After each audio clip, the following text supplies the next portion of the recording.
Salam ጤና ይስጥልኝ. Hello and welcome to our project management podcast. This is RENED-PMPhenomenon project management unleashed.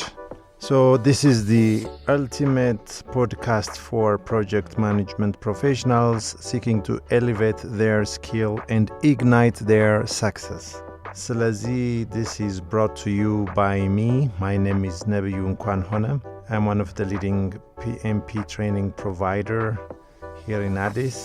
And this is the PM Phenomenon series of podcasts where we discuss about project management concepts, success stories, challenges, extraordinary strategies, and we will share inspiring insights and experiences. So join me today as we dive into the latest trends, best practice, success stories that will help you unleash full potential as a project manager, whether you are aspiring PMP or already a certified PMP, whether you are experienced professional. This series of RENED-PMPhenomenon is your go-to resource for knowledge on project management. So our today's topic will be on project leadership skills. In this episode, we will look at the overview of leadership, the difference between management and leadership, critical thinking. We look at emotional intelligence, and we will probably look into communication, but I think that's another topic for another session. So today's topic will be focusing on leadership skills. So RENED-PMPhenomenon Project Management Unleashed is proudly hosted by Sewasew Multimedia. Sewasew is a global Ethiopian streaming platform. It believes in creating collaborative environment for professionals to thrive and reach maximum potential. Sewasew also wants to impact its community with positive, educational, and inspiring content. Myself, I'm Nebiyu. I'm one of the leading project management trainers and educators at RENED. At RENED, we have a quarterly project management class that have helped countless professionals achieve their professional goals, project management goals, advance their career. With this podcast, we are excited to share our passion for project management with the wider audience. So getting in leadership, some at the time there is a big confusion with the word management because most project managers are titled project managers. Even the certification says project management professional. No? The confusion is most people think you only manage, but much of your effort should be spent on leading the project. Obviously, you have a responsibility for managing it as well as leading it, but much of the efforts should be spent on the leadership aspect. So as a project manager, you must be an effective leader. You must become a good communicator. You should have the ability to inspire others, to inspire your teammates and other stakeholders who get in touch with your project. By the way, there's no right or wrong way to lead.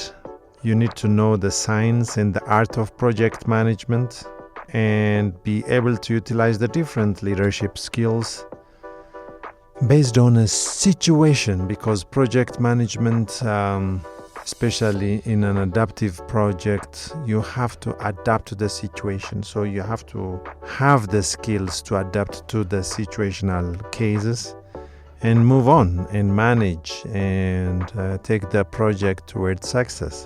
You as a project manager must be able to initiate, to plan, to do or execute, to manage and control and to close your projects. So project managers must be intuitive enough when leading team members in order to achieve the best possible project performance. So trust your intuition, work on your interpersonal skills. So leadership involves a sophisticated approach to working with people. You should have an understanding of people's psyche. By the way, we don't manage people. We get to get work done through people. So when leading a project team, consider your skills, like your leadership skills, your motivational skills, your learning and adapting ability, and how you align the project tasks to the project goals. This will bring you a lot of productivity. So as I said earlier, leadership and management are different and they have different focuses.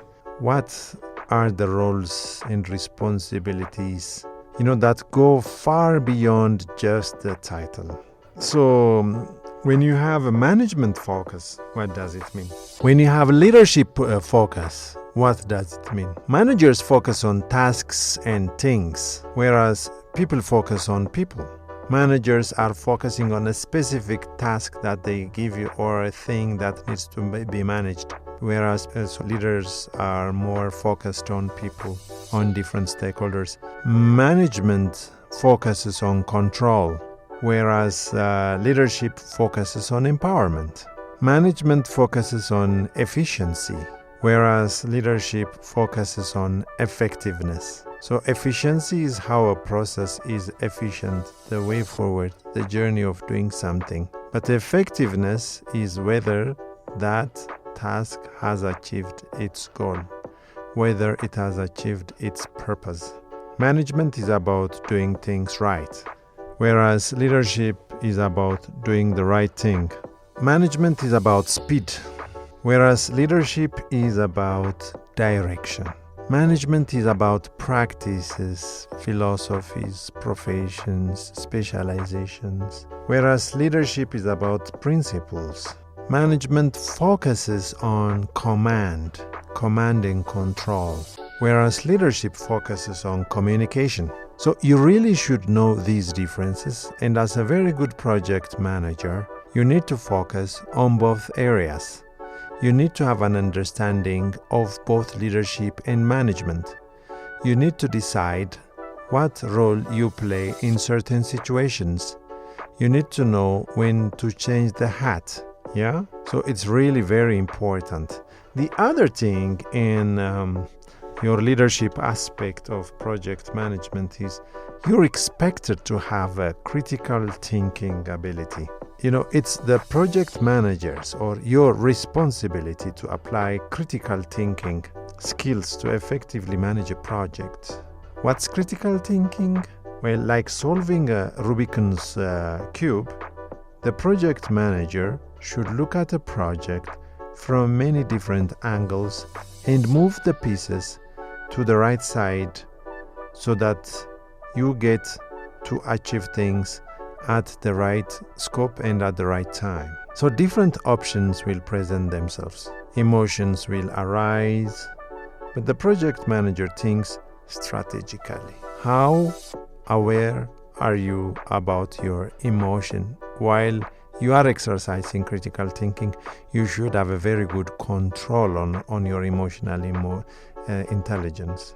So critical thinking involves getting unbiased information. In project management, one of your tasks is to manage conflicts. And when you're managing a conflict, obviously there are two parties in here who have a misunderstanding or some sort of a competition, some conflict. How impartial are you when you're listening to both parties? Are you going to get engrossed with one of the party? So getting an unbiased information, responding logically, and without bringing more emotion into the situation. So keep your emotion aside as much as possible. Learn, listen, observe. Take a note, dissect it, understand it. That's critical thinking. Critical thinking is about resolving issues using analytical skills. Critical thinking is about analyzing data, any different data from different sources, to address the issue and choose the right path. Critical thinking is about being aware of a relationship or some interrelated pattern. What's the relationship in here? Where does this thing lead? Where does it become impactful? Have a critical perspective. Critical thinking is about identifying when someone is off base with their reasoning. Sometimes we are not even aware of ourselves. Sometimes we are off base with our reasoning. That's why you should be able to gather an unbiased information. So identifying when someone is off base with their reasoning is one of the components of critical thinking.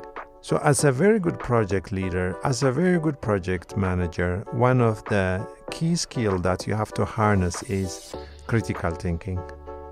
The other thing that you need to harness is emotional intelligence. Emotional intelligence is a well-known set of interpersonal skills. These skills are associated, by the way, with having greater leadership success. Emotional intelligence, it describes the ability and to perceive, evaluate, and control emotion in your own self and in others. When you're thinking of emotional intelligence, think of yourself first. How aware are you about that situation? Are you intelligent enough to control your emotion? What triggers you? How do you react next? The same way, you also have to pay attention to the emotion of others. That's emotional intelligence. When you're trying to understand how emotional intelligence can drive the success of a project, you are on the right path. You understand how emotion can drive the behavior of others, and you are actually able to use this understanding when dealing with the issues and when dealing with concerns with the team. Emotionally intelligent project managers are able to effectively use conflict resolution techniques. We have 5 conflict resolution techniques. So to employ one of these techniques, the prerequisite is being emotionally aware. Emotional intelligence is something that can be learned, by the way, and it is something that you can develop. You just have to be first aware of it. Second, you need to want it. Third, you need to work on it. It enables you to bring out the best in your coworkers, in your teammates, by making them feel valued and important. So when you're trying to understand emotional intelligence, there's this quadrant which is normally referred, you can Google it, the 4 quadrant of emotional intelligence. So let's say you have 4 rectangles in there, 4 quadrants. On quadrant 1, you're trying to be self-aware. It's about you. How aware are you about your own behavior? On the second quadrant is self-management. Based on your self-awareness, what are you going to do about it? On the third quadrant, we have social awareness. It's about others that are in your direct contact. Based on that social awareness of yours, how are you going to manage relationship? Number 4 is relationship management. So it has got to do with self-recognition and self-regulation. Yeah, that's the self part. On the social part, it also has social recognition and social regulation. Since you are socially aware, you recognize the pattern in society, in the office. You understand the culture. Based on that, you have relationship management, which means you have social regulation. So on the self-awareness, it's about your self-confidence. It's about your awareness of emotional states. What emotional state are you really? Recognizing how your behavior impact others, paying attention on how much others influence your own emotional state. That is self-awareness. Quadrant 1. Quadrant 2 on self-management. It's about keeping disruptive emotions and impulses in check in self-management. In self-management in quadrant 2, it's about acting in congruence with others and their values. In self-management here, within quadrant 2, it's about handling change, flexibility. It's about pursuing goals and responsibilities despite obstacles and setbacks. On quadrant 3, social awareness, it's about picking up on the mood in the room, on the mood of the people around you, of the mood of the atmosphere around you, caring what others are doing, hearing what the other people or person is really trying to say. That's the social awareness, the third quadrant. The fourth quadrant is about relationship management. It's about creating the mood to go along with the others, getting along with others, handling conflicts effectively, clearly expressing your ideas, clearly informing others, using sensitivity to others, person's feelings. It's about empathy.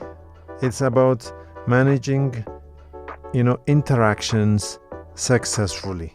So you really need to have a very good understanding of emotional intelligence. We're discussing today about project leadership skill. The other thing that you need to focus on project leadership skill is servant leadership.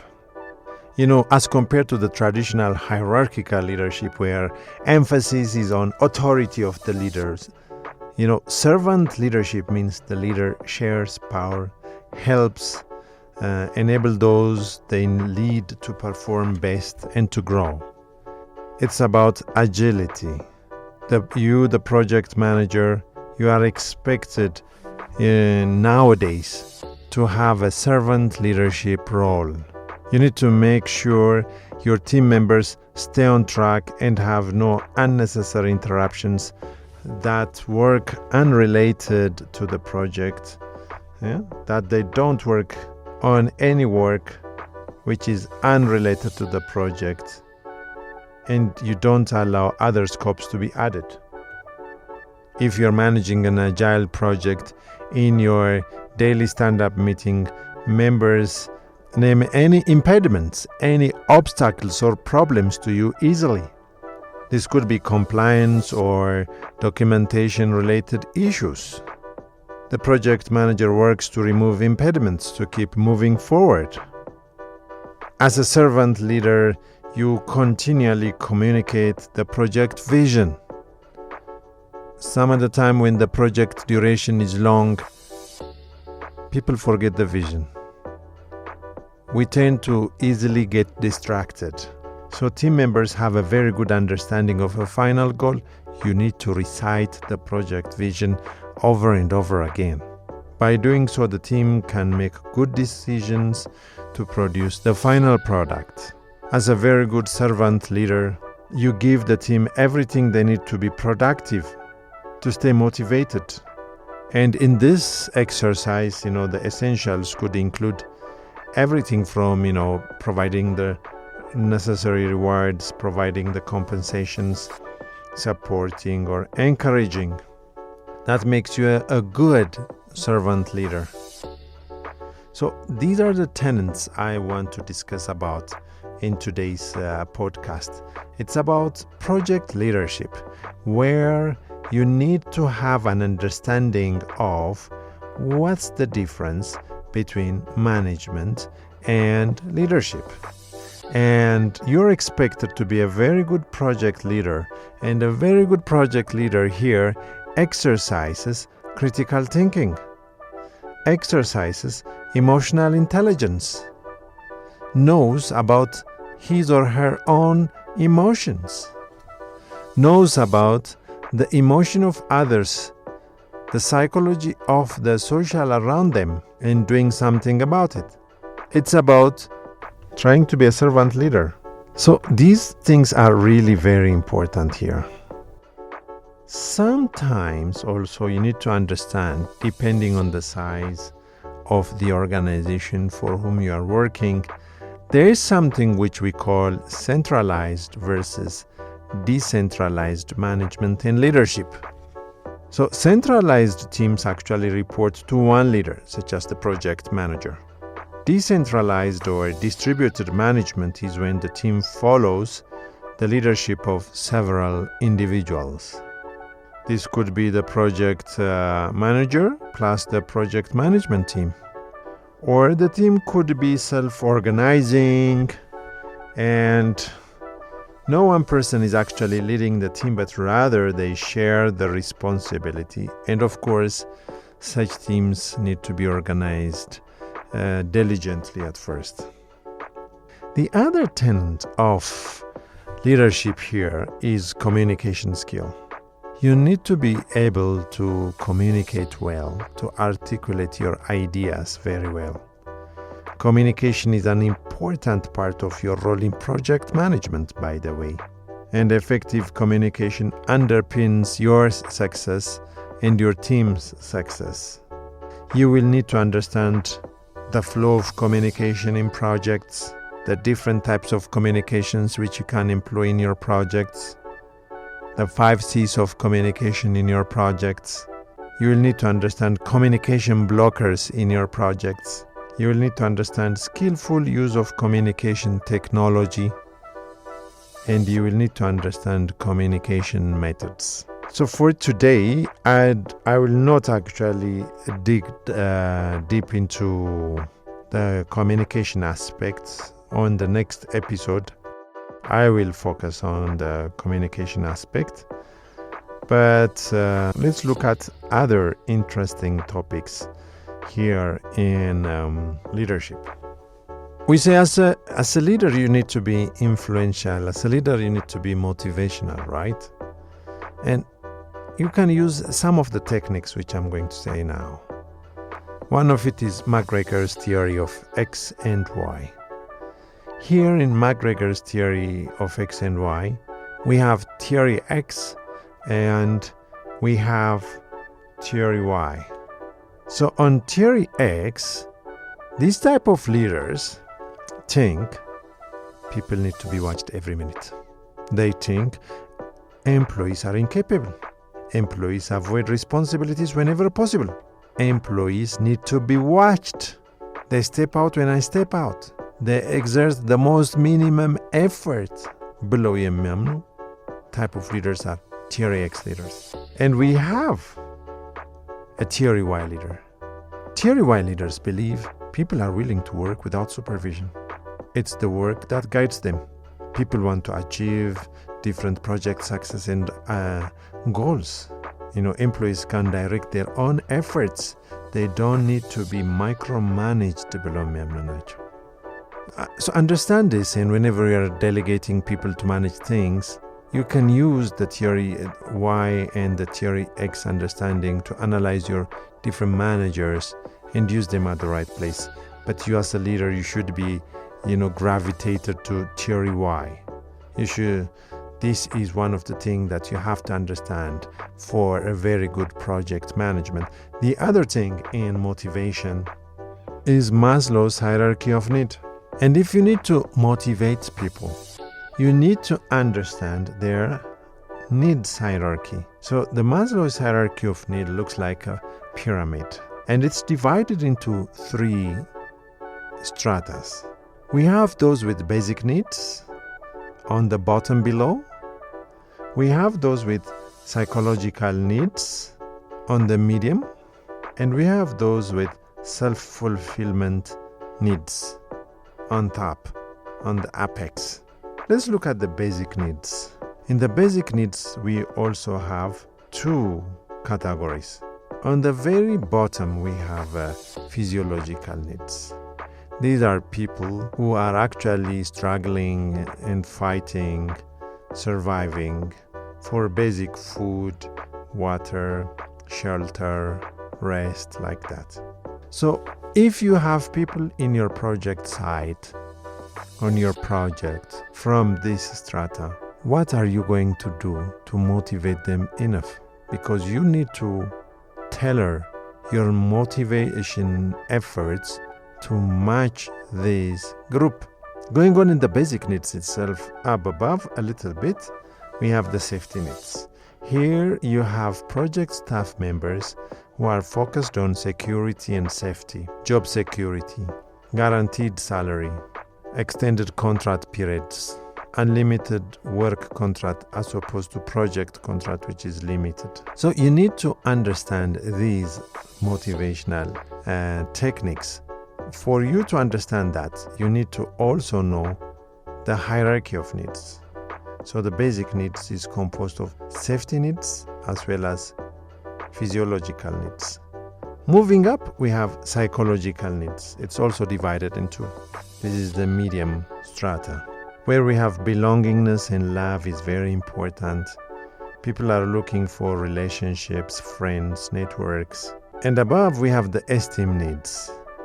We have prestige and feeling of accomplishment. So differentiate that. Up above on the apex, we have self-actualization. These are people who's achieving one's full potential, including creative the activities. That's where they spend their time. So be a very good motivator. And for you to be a very good motivator, one of the things that you have to understand is McGregor's theory of X and Y, Maslow's hierarchy of need, and moving on, it's McClelland's theory of needs. So the McClelland's theory of needs says we have primary needs, and for each primary needs, we have behavioral style. And there are 3 primary needs. Number 1 is achievement, number 2 is affiliation, and number 3 is power. On number 1, achievement, the behavior style is these people should be given projects that are challenging, but they should be reachable for them to achieve it. They are achievement-oriented group of people. They like recognition.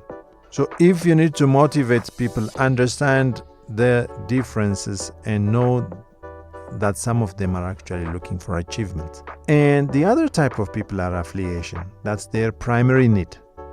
And whenever they meet these needs, their behavior style is that these people work best when cooperating with others. They seek approval rather than recognition. So know these differences. And the third one is power in their primary needs. And those people who meet power as their primary needs will display behavioral style. And these are people whose need for power is socially oriented rather than personally oriented. These are effective leaders, and they should be allowed to manage others. These people like to organize and to influence others. So know this, and whenever you're motivating, you don't give the same candy to everybody. The other one, moving on in leadership, in motivational theory for project management, is Herzberg's 2-factor theory of motivation. So the Herzberg's 2-factor theory of motivation has 2 columns, so to speak. On one side, on the left side, we have the hygiene factor. On another side, on the right side, we have motivation factor. On the hygiene factor, we have people who want nice working conditions, great co-worker relationship, offices with policies and rules, supervisor quality, very good base salary, have a good status. So this is what motivates them. These hygiene factors are very important. But on the contrary, when this is fulfilled, if the motivational factor on the right is not fulfilled, they tend to drop their interest. And here, the motivational factors are achievement, recognition, responsibility, work itself, advancement, and personal growth. If you could combine this, Herzberg's 2-factor theory of motivation is really very important. The other topic here in leadership is training and making your employees fit. The popular belief is that you hire a person and they come and work, and when they are working, things are moving better. People assume that whoever you are hiring knows what they are doing. They come entirely enlightened, but that's not the case. As a very good leader, you should be ready to develop your team. And here you can use the Japanese Shuhari model. When the Shuhari model is used, the Shu is the lowest level of knowledge, where your staff is following techniques, whatever you're giving them.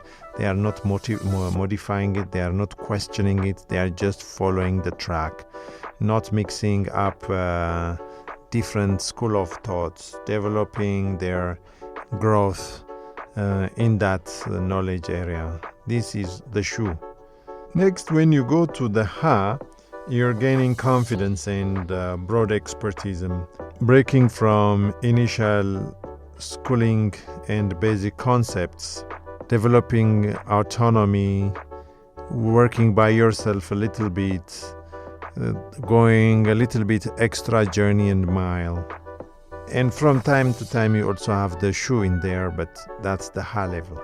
The third level, which we call the Ri, is detaching from the traditions because you know the thing inside out, becoming hands-on expert and practitioner, performing the art, developing your own school of thought, exceeding your sensual obligations, and then you have that extra other sense.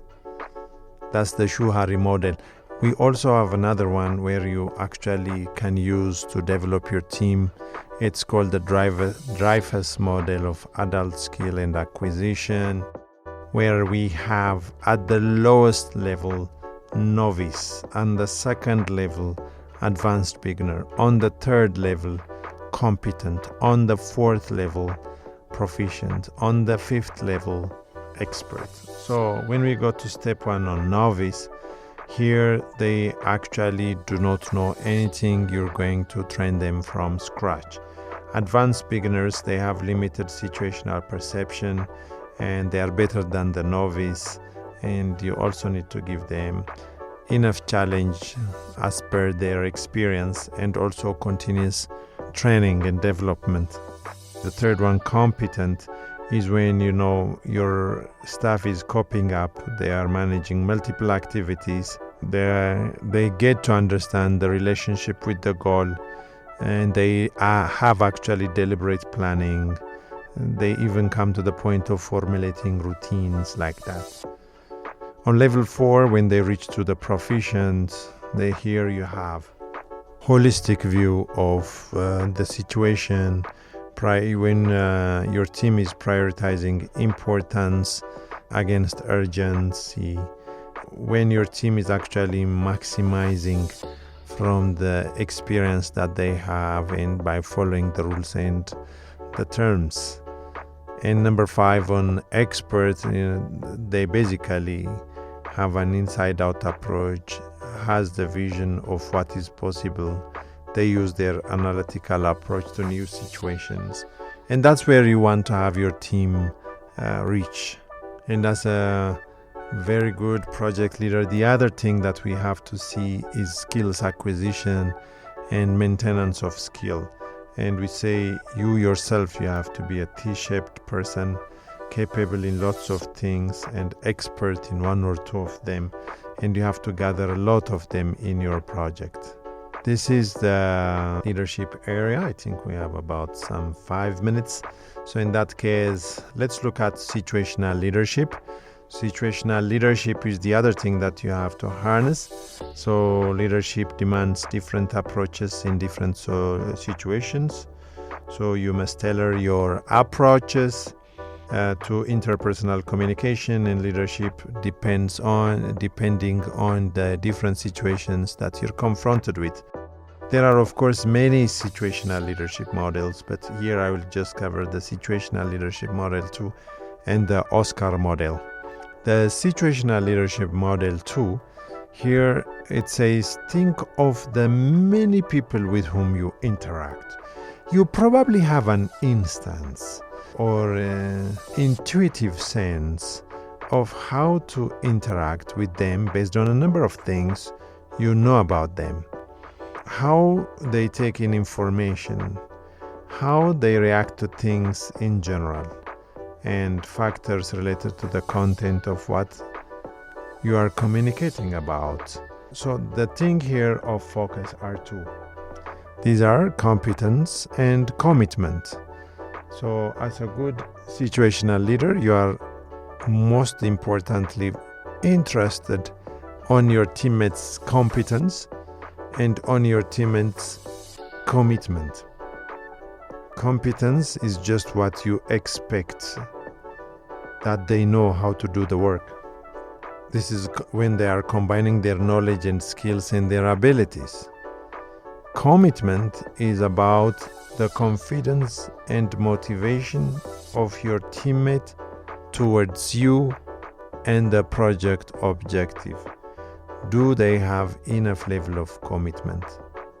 So as you know, competence level, as you know your teammates' competence level and how to help them continually improve their skills and abilities, you will actually get to know their commitment level as well. Your leadership approach involves from directing and then coaching to eventually just delegating. That's what, in a nutshell, the situational leadership model 2 is talking about. Last point here is the Oscar model in our leadership skills, situational leadership skills. Oscar is spelled as O-S-C-A-R, and O stands for outcome, S stands for situation, C stands for choices, A stands for action, and R stands for review.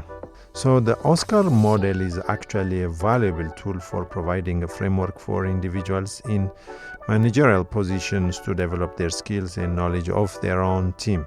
The Oscar model is a popular coaching tool that helps leaders to define for individual team members. So let's look at O, the outcome. Here you're determining the outcome and the situation of the session. You're having a session with your team. S, for situation. Here you're trying to clarify team members' current situations and feelings. And C stands for choices. Here you are going to generate choices and consider the consequence of each. And A stands for actions. Here you're trying to define the next immediate steps in their chosen process. And R standing for review. Here you develop a plan for returning and reviewing the process.